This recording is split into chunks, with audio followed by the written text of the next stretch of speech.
Hello, నేను miss రావు. Social ట్రెండ్లో ఇవాళ కొన్ని టాపిక్స్ని మీ ముందుకు తీసుకొచ్చే ప్రయత్నం చేస్తాను. ప్రధానంగా ఇవాళ ఫేస్బుక్లో కానీ, వాట్సాప్ యూనివర్సిటీలో కానీ, లేదా ఇన్స్టాగ్రామ్లో కానీ, టెలిగ్రామ్లో కానీ ట్రెండింగ్లో ఉన్నటువంటి న్యూస్ ఏంటనేదని మనం పరిశీలిద్దాం. సో ఇది తాజా న్యూస్, ఇది కోడికత్తి సీన్ది. నేను జైల్లో ఉండి ఫస్ట్ క్లాస్లో డిగ్రీ పూర్తి చేశాను. కోడికత్తి సీను. సో తుగ్లక్ ఏపీ ప్రజలు, నువ్వు సూపర్ సీను. కొంతమంది ఉంటారు 16 నెలలు జైల్లో ఉండి ఇంకెంత దోచుకోవాలో ఆలోచిస్తూ కూర్చున్నాడు. సో జగన్ మీద ఒక సైటర్ వేస్తూ ఈ పోస్ట్ని వైరల్ చేస్తూ ఉన్నారు సోషల్ మీడియాలో ఉండే నెట్జన్లు. నెక్స్ట్, సో ఇదేంది మా సన్నీ పేరు రాయలేదు. సో ఇక్కడ మోస్ట్ పాపులర్ సీఎం మినిస్టర్స్ అని చెప్పి మొత్తం గ్రాఫ్ వైజ్ ఇచ్చారు. సో విజయమ్మ గారి బొమ్మ వేశారు. బట్ మా సన్నీ అంటే మా సొంత కుమారుని పేరు రాయలేదు ఏంటి దా పాపులర్ లిస్ట్లో అనేటువంటి ఒక అభిప్రాయం వ్యక్తం చేస్తూ ఆ ఫోటో పెట్టారు. బట్ సోషల్ మీడియాలో ఉన్న స్వేచ్ఛ కాబట్టి పెట్టారు. బట్ ఇట్లా పెట్టకుండా ఉంటే బాగుండేది. నెక్స్ట్, సో మాటల మనిషి కేటీఆర్, చేతల మనిషి లోకేష్, ఎందుకు పనికిరాని మనిషి అంటూ జగన్మోహన్ రెడ్డి ఫోటో పెట్టి వాళ్ళ యొక్క హావభావాలను తెలియజేస్తూ ఒక పోస్ట్ క్రియేట్ చేశారు. PKOP అంట, ఆ పేరుతోటి సోషల్ మీడియాలో వస్తుంది. నెక్స్ట్, సో 3 Idiots, ఇలాంటివన్నీ కూడా వాస్తవంగా కేసు పెట్టి ఈ పోస్టులు చేసినటువంటి వాళ్ళని కొంత చర్యలు తీసుకునే అవకాశం ఉంది. బట్ దీనికన్నా మించినటువంటి పోస్టులు పెడుతూ ఉన్నారు. బట్ ఇలా పెట్టకుండా ఉంటే బాగుండేది. నెక్స్ట్, సో ఇది జగన్మోహన్ రెడ్డి పాదయాత్ర చేస్తున్నప్పుడు ఒక వృద్ధురాలు ఆయన మీద అభిమానంతో, ప్రేమతోటి కౌగిలించుకొని ఆయన్ని ఆప్యాయంగా ముద్దాడుతున్నటువంటి దృశ్యం ఇది. సో వరల్డ్ కిస్ డే అంటూ ఒక సైటర్ వేస్తూ ఈ ఫోటోను ఇప్పుడు సోషల్ మీడియాలో వైరల్ చేస్తూ ఉన్నారు. నెక్స్ట్, సో నన్ను చంపే కుట్ర, బ్రదర్ అనిల్ సంచలన వ్యాఖ్యలు చేశారు. ఏపీ PCC అధ్యక్షురాలు వైఎస్ షర్మిల భర్త అనిల్ కుమార్ కీలక వ్యాఖ్యలు చేశారు. తూర్పుగోదావరి జిల్లా గోకవరం మండలం కృష్ణుడిపాలెంలో పాస్టర్లతో మాట్లాడుతూ అనిల్ 2021లో ఆంధ్రప్రదేశ్ పర్యటనలో 2 సార్లు తన కారు పంచర్ అయిందని, అదే సమయంలో నా కారు వైపు లారీలు దూసుకొచ్చేవని తెలిపారు. ఏదో యాదృచ్ఛికంగా జరిగిన ఘటన అని అప్పుడు అనుకున్నా, ఇప్పుడు జరుగుతున్నటువంటి పరిణామాలు చూస్తే ఆ రోజు నన్ను చంపడానికి కుట్ర పన్నారని అర్థమవుతుందని సంచలన వ్యాఖ్యలు చేశారు బ్రదర్ అని. ఇటీవల షర్మిల తనకు భద్రత తొలగించడం పైన స్పందించిన విషయం తెలిసిందే. సో బ్రదర్ అనిల్కి గతంలో పాస్టర్ల సమావేశాలకు వెళ్ళినప్పుడు 2 సంఘటనలు జరిగాయి. కారు పంచర్ కావడం, అలాగే కొన్ని లారీలు దూసురటం.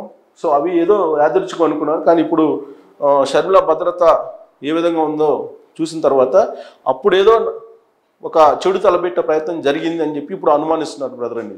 నెక్స్ట్, సో గంటా శ్రీనివాసరావు, మీ వెన్నుముకలు ఒక్కొక్కటిగా రాలిపోతున్నాయి అనడానికి ఎందుకన్నా పెద్ద ఉదాహరణ ఏమి కావాలి జగన్మోహన్ రెడ్డి గారు? దేశ రాజధాని ఢిల్లీ వేదికగా పార్లమెంట్లో ఉన్న మీ 22+8 మంది ఎంపీలు ముందుకు ఎందుకు మీకు మొహం చాటేశారు? అంటే 22 మంది ఎంపీలు ప్లస్ 8 మంది రాజ్యసభ సభ్యులు.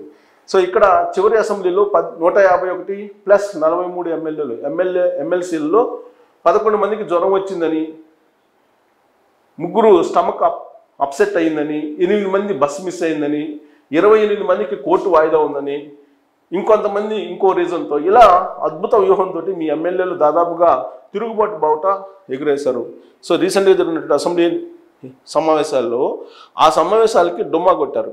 కోరం లేకుండా అసెంబ్లీని నడిపేటువంటి పరిస్థితి లేకపోవడంతో స్పీకర్ స్థానంలో ఉన్న తమ్మినేని సీతారాం చాలాసేపు అసెంబ్లీని ఆపేశారు. షెడ్యూల్ టైం కన్నా కూడా ఆ షెడ్యూల్ టైం ప్రకారం నిర్వహించలేక కోరం కోసం ఎదురు చూసినటువంటి పరిస్థితి. ఆ సందర్భంగా ఎవరెవరు ఎంతమంది ఎమ్మెల్యేలు ఎలా వెళ్ళారు అనేది పొందుపరుస్తూ గంటా శ్రీనివాసరావు సోషల్ మీడియా దాంట్లో పేజీలో వచ్చింది.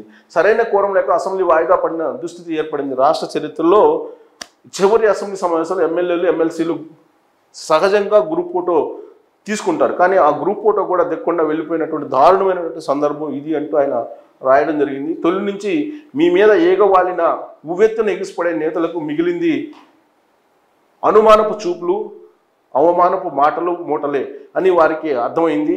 నమ్ముకున్న వారితోనే నట్టేట మునిగామని ప్రతి వైకాపా నాయకుడు అంతర్మదనంలో పడిపోయాడు. ప్రతి వైకాపా నేతకి తత్వం బోధపడిన సందర్భం ఇది. మునిగిపోతున్న వైకాపా పడవ నుంచి ఒక్కొక్కరు దూకేస్తున్నారు. సొంత పార్టీ నాయకులే మీ టికెట్ వద్దు, మీరు వద్దు అని చీకొట్టిపోతున్న సందర్భం ఇది. మీరు అంటున్న 175/170 అనే మాట నుంచి ఇప్పుడు 1 లేదా 7 లేదా 5కు పడిపోయిన క్షణం ఇదే అని గుర్తుంచుకోండి జగన్మోహన్ రెడ్డి గారు అంటూ గంటా శ్రీనివాసరావు పేరుతోటి ఒక పేజీలో రాసినటువంటి ఒక సెటరిక్ టెక్స్ట్ ఇది. తెలంగాణలో మొట్టమొదటి ఫ్యాక్టరీ అవుట్లెట్ ముకుందా జ్యువెలర్స్ మన కొత్తపేటలో ఫిబ్రవరి 14న గొప్ప శుభారంభం. అందమైన ఈ శుభారంభంలో ఎన్నో విశేషాలు. కొన్నంత బంగారానికి వెండి ఉచితం. VA 2% నుండి 12% మాత్రమే. మేకింగ్ చార్జెస్ లేవు. సిల్వర్ జ్యువెలరీపై 70% exchange value. Mukunda jewellers Kothapet. So వంశీధారేటు గత కొంతకాలంగా కూడా ఈయన మీద కొన్ని అనుమానాలు ఉన్నాయి. సో గన్నవరం నియోజకవర్గంలో వైసీపీ స్తబ్దుగా ఉండడానికి కారణం ఏమిటి? సిట్టింగ్ ఎమ్మెల్యే వల్లభనేని వంశీ ఎందుకు ప్రచార కార్యక్రమంలో పాల్గొనలేదు? ఈ ఎన్నికల్లో అసలు ఆయన గన్నవరం నుంచి పోటీ చేస్తారా లేక టీడీపీ అభ్యర్థి యార్లగడ్డ వెంకట్రావుకు లభిస్తున్న ప్రజాదరణ చూసి వెనక్కి జంకుతున్నారా? గుడివాడ ఎమ్మెల్యే కొడాలి నానితో కలిసి సోమవారం సీఎం జగన్ కలిసిన వంశీ సీటు మార్పు నిధుల సమస్యపై చర్చించారా అంటే అవుననే సమాధానాలు వైసీపీ శ్రేణుల నుంచి వస్తున్నాయి. సో మొత్తం మీద ఇరకాటంలో పడిపోయారు వంశీ, అలాగే కొడాలి నాని కూడా నియోజకవర్గంలో ప్రచారానికి దూరం అయిపోయారు. ఈయన వంశీ టీడీపీ అభ్యర్థి యార్లగడ్డకు పెరుగుతున్న ప్రజాదరణ, వంశీ వెనుకడుగు వేస్తున్నారంటూ ఊహాగానాలు, నియోజకవర్గం మార్పు నిధుల లేమి పైన చర్చ, కొడాలి నానితో కలిసి సీఎంతో వంశీ భేటీ. ఇది 2 days బ్యాక్ జరిగింది. దీన్నే వైరల్ చేస్తూ ఉన్నారు. నెక్స్ట్, సో భువనేశ్వరి ఇప్పుడు నిజం గెలవాలి అనేటువంటి ప్రోగ్రామ్ని చేస్తున్నారు. చంద్రబాబు నాయుడు రాజమండ్రి సెంట్రల్ జైలుకి వెళ్ళినప్పుడు మనస్తాపానికి గురైనటువంటి వాళ్ళు, మానసిక క్షోభకు గురై ప్రాణాలు పోగొట్టుకున్నటువంటి వాళ్ళు, అంటే ప్రాణాలను పోయినటువంటి వాళ్ళని పలకరించడానికి నిజం గెలవాలనే ప్రోగ్రామ్ తోటి వెళ్తున్నారు వాళ్ళ కుటుంబ సభ్యులను పరామర్శించడానికి భువనేశ్వరి. సో ఆ సందర్భంగా అనంతపురం జిల్లా కియా దగ్గరికి వెళ్ళినప్పుడు కియాది సెల్ఫీ తీసుకొని ఆ విధంగా పెట్టడం జరిగింది. కియా సబ్ కంపెనీ, ఇది చంద్రబాబు నాయుడు హయాంలో జరిగినటువంటి అభివృద్ధి. ఆల్రెడీ కియాకి సంబంధించి కియా దగ్గరికి వెళ్ళి చంద్రబాబు నాయుడు ఇటీవల ఒక సెల్ఫీ తీశారు, అలాగే లోకేష్ కూడా మరొక సెల్ఫీ తీశారు. ఇప్పుడు తాజాగా భువనేశ్వరి మరో సెల్ఫీ తీసుకొని సోషల్ మీడియాలో పెట్టినటువంటి ఫోటో ఇది వైరల్ అవుతుంది. సో కియా ద్వారా కొన్ని వేల మందికి ఉద్యోగాలు వచ్చాయి అని చెప్పేటువంటి సంకేతం. నెక్స్ట్, సో కాండ్రు కమల జనవరిలో కాంగ్రెస్ పార్టీలో ఉన్నారు, ఫిబ్రవరిలో తెలుగుదేశం పార్టీకి మారారు, మార్చిలో వైఎస్ఆర్ కాంగ్రెస్ పార్టీకి మారారు. ఇప్పుడు ఆమె మంగళగిరి నుంచి వైఎస్ఆర్ కాంగ్రెస్ పార్టీ అభ్యర్థిగా పోటీ చేసిన అవకాశం ఉంది కాండ్రు కమల అనేటువంటి ఒక ప్రచారం అయితే జరుగుతూ ఉంది. అక్కడ ఉన్నటువంటి గంజి చిరంజీవి ఇన్ఛార్జ్ ఉన్నారు, ఆయన కాదని ఇప్పుడు కాండ్రు కమలకి ఇచ్చేటువంటి అవకాశం ఉందనేటువంటి ప్రచారం జరుగుతుంది. వాస్తవంగా ఆర్కే రామకృష్ణారెడ్డి అక్కడ సిట్టింగ్ ఎమ్మెల్యే, ఆయన జగన్మోహన్ రెడ్డి మీద రివర్స్ అయ్యి పార్టీని వదిలి కాంగ్రెస్ పార్టీలో చేరిపోయారు. షర్మిలతో ఇప్పుడు ఆయన కలిసి అడుగు వేస్తూ ఉన్నారు. ఇలాంటి పరిస్థితుల్లో గంజి చిరంజీవిని ఇన్ఛార్జిగా చేయడం జరిగింది. తెలుగుదేశం పార్టీ నుంచి గంజి చిరంజీవి ఇటీవల వైఎస్ఆర్ కాంగ్రెస్ పార్టీలో చేరారు. కానీ ఆయన గ్రాఫ్ బాగలేదని ఇప్పుడు కాండ్రు కమల్ని తెర మీదకి తీసుకొచ్చారు వైఎస్ఆర్ కాంగ్రెస్ పార్టీ. ఇదే ఇప్పుడు హాట్ టాపిక్గా మారింది.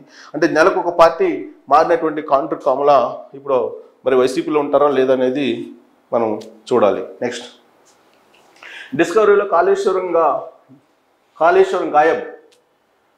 అన్ని ప్లాట్ఫామ్లు యాప్, యూట్యూబ్, ట్విట్టర్ నుంచి తీసేసింది డిస్కవరీ.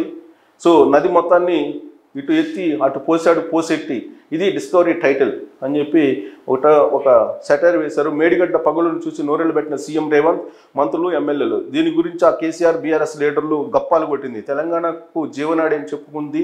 డిస్కవరీ లాంటి ఛానళ్ళు డాక్యుమెంటరీలు చేసింది అని ఆశ్చర్యపోయారు.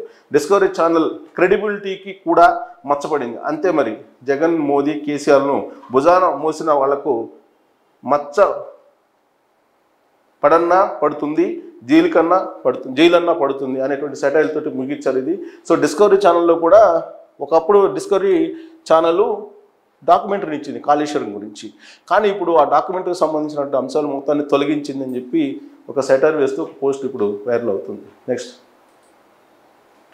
సో వందే భారత్ ఎక్స్ప్రెస్, ఇది నరేంద్ర మోడీ చేతుల మీదుగా దేశవ్యాప్తంగా ప్రారంభిస్తున్నటువంటి రైళ్లు, కొత్త రైళ్లు.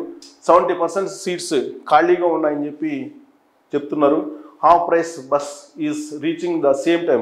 సో వందే భారత్లో ఎక్కితే ఏ టైంకి అయితే మనం డెస్టినేషన్ వెళ్తామో అదే టైంకి బస్సు ఎక్కిన చేరుతాము. వందే భారత్ చెల్లిస్తున్నటువంటి ఛార్జీలు సగం ధరకే బస్సులు ఎక్కితే సేమ్ టైంకి చేరుతామని చెప్పి సెటరిక్గా వందే భారత్ ఫెయిల్ అయింది, 70% ఖాళీగా ఉందని చెప్పి ఒక ఆటోమోటివ్ అనేటువంటి ఒక టైటిల్ తోటి ఈ మొత్తం కూడా వైరల్ అవుతుంది. సో వందే భారత్ ఒక ప్రతిష్టాత్మకమైనటువంటి ట్రైన్స్ అని చెప్పి నరేంద్ర మోడీ జెండా లూపి దేశవ్యాప్తంగా ప్రారంభించారు. కానీ వాటి పరిస్థితి ఇప్పుడు సీన్ కట్ చేస్తే ఇలా ఉంది.